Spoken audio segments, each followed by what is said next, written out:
With the UK being in its 6th week of lockdown, many people are suffering from low mental health now more than ever. This brings about the question of how the already vulnerable have been coping during these times. The effects of this COVID, we will see for many years to come. This is like a time bomb, a ticking time bomb, where we've had, personally myself through Awakening Minds, I've had, for the homeless sector, I found they still need food. There's an increased demand for food. Normally we would cater for the homeless. Now we're catering for the isolated. We are getting referrals from the council for the BME communities, and a number of people who are just simply missed in the system.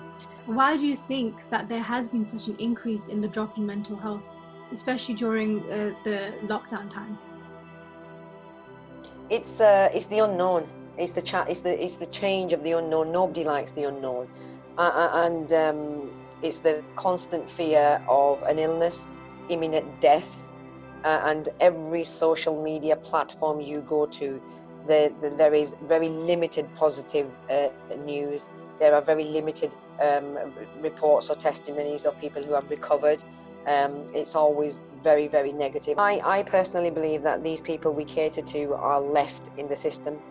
They are insignificant towards the system, and sadly they're just human beings just like us who have feelings and empathy. And I think mental health, emotional support and management is the crucial and fundamental point which everybody dismisses. Suicide rates in the UK, especially amongst men, are on the rise once again since 2013, according to the Office of National Statistics. Although exact reasons for a recent increase are wide-ranging, there are often common motives such as depression and lack of financial security. I spoke to John, who survived his own suicide attempt. So 4 years ago, I tried to take my own life, thankfully unsuccessfully.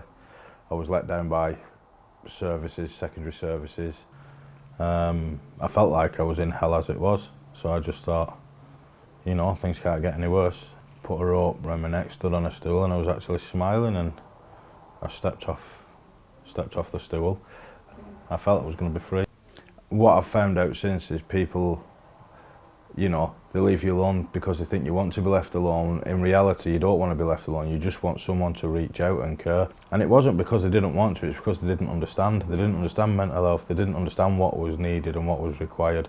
People expect you to be a tough guy, I think. I don't think that many years ago it was socially acceptable for men to say how they felt and how they thought.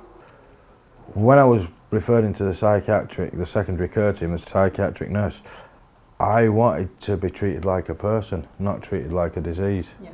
Now, if you're feeling suicidal, if you're feeling low, if you're just not feeling yourself, you must speak to somebody, anybody.